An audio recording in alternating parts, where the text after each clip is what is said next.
Arsenal ലോകമെന്നും ലോകോത്തരമെന്ന് ചാർത്തി പറയാറുള്ള ഈ കാലാൾപ്പടയെ നിർഭാഗ്യം കൂടെ കൂടിയിട്ട് വർഷങ്ങളായി. ഒരു കാലത്ത് പ്രീമിയർ ലീഗിലെ വമ്പന്മാരിൽ ഇവരുമുണ്ടായിരുന്നു. പക്ഷേ എവിടെയൊക്കെയോ നിർഭാഗ്യം പിന്നോട്ട് വലിച്ചപ്പോൾ ഐതിഹാസികതയും കിരീടവുമെല്ലാം അവരിൽ നിന്ന് അകന്നുപോയി. 1996 മുതൽ 2018 വരെ ആഴ്സി വെങ്ങറിൻ്റെ മികവിലൂടെ കളം നിറഞ്ഞിരുന്ന ആഴ്സണലിനെ നിങ്ങൾ ഓർക്കുന്നുണ്ടോ? എതിരെ വരുന്നത് ഏത് വമ്പന്മാരായാലും വെങ്ങറിൻ്റെ പാഠപുസ്തകത്തിൽ അവർ വെറും ശൂന്യമായിരുന്നു. സുവർണകാലം സമ്മാനിച്ച വെങ്ങറിൻ്റെ മികവിൽ നേടിയ കിരീടങ്ങൾ ഏറെയാണ്. താരോദയങ്ങൾ മാറിമറിഞ്ഞു വന്നപ്പോഴും പ്രതാപം കൈവിടാതെയുള്ള വെങ്ങറിൻ്റെ പടയോട്ടം ലോകം നേരിൽ കണ്ടത് 2018 വരെ. ശേഷം ആഴ്സണൽ മുഖ്യധാരയിൽ നിന്നും എത്രയോ അകലെയായി തീർന്നത് ലോക ഫുട്ബോളിന് തന്നെ തീരാനഷ്ടമായിരുന്നു. തൻ്റെ അവസാന കാലങ്ങളിൽ കോൺസിക്യൂട്ടീവ് ഫോമിൽ നിന്നും വെങ്ങർ പടിയിറങ്ങുമ്പോൾ പ്രീമിയർ ലീഗിൻ്റെ ടോപ്പ് 4 ആഴ്സണലിന് സ്വപ്നമായി മാറി തുടങ്ങി. അവിടെ നിന്ന് വെങ്ങർ ആർട്ടേറ്റയിലേക്ക് തൻ്റെ ദൗത്യമേൽപ്പിക്കുമ്പോൾ എമിറേറ്റ്സ് നഗരിക്ക് സ്വപ്നങ്ങൾ ഏറെയായിരുന്നു.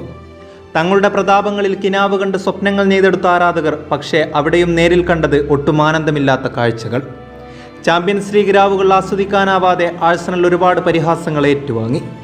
മാത്രമല്ല 2003 മുതൽ 2022 വരെ പ്രീമിയർ ലീഗും കിട്ടാക്കനി മാത്രമായി മാറിയപ്പോൾ അവർക്ക് താങ്ങായി കൂടെ നിന്നത് കമ്മ്യൂണിറ്റി ഷീൽഡും FA കപ്പും മാത്രമായിരുന്നു.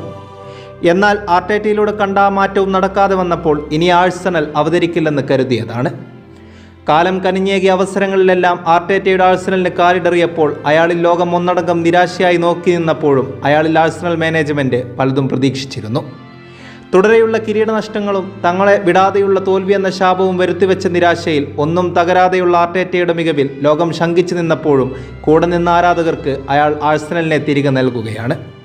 ലോകവും എമിറേറ്റ്സ് ആരാധകരുമെല്ലാം കാണാൻ കൊതിച്ച ആ പഴയ ആഴ്സണലിനെ, കാണാൻ കൊതിച്ച ചാമ്പ്യൻസ് ലീഗ് രാവുകളും പ്രീമിയർ ലീഗ് ടോപ്പ് പൊസിഷനുമെല്ലാം ഇന്നയാൾ സാധ്യമാക്കി കൊടുത്തു. പക്ഷേ അവിടെയും അയാളിൽ വിശ്വാസമർപ്പിക്കാത്ത ഭാഗ്യമെന്ന കിട്ടാക്കനിയെ ഇനിയെങ്കിലും ദൈവം അവരിൽ സമർപ്പിക്കണം. പടിക്കൽ കലമുടച്ച കഴിഞ്ഞ സീസണിലെ കിരീടനഷ്ടം ഇനിയും ആവർത്തിക്കരുത്. ലോകം ആസ്വദിച്ച അതല്ലെങ്കിൽ ലോകം അറിഞ്ഞ ആ ആഴ്സണൽ ഇനിയും ലോക ഫുട്ബോളിനെ ആനന്ദിപ്പിക്കണം. കിരീടം മറന്ന രാവുകൾക്ക് 10 മടങ്ങ് പകിട്ടോടെ കിരീടങ്ങൾ അണിയിക്കണം. എമിറേറ്റ്സ് എന്ന ചുവന്ന കോട്ട ലോക ഫുട്ബോൾ ഭരിക്കണം. ഇതെല്ലാം കാൽപന്തിനെ സ്നേഹിക്കുന്ന ഓരോ ആരാധകരുടെയും പ്രാർത്ഥനകളാണ്.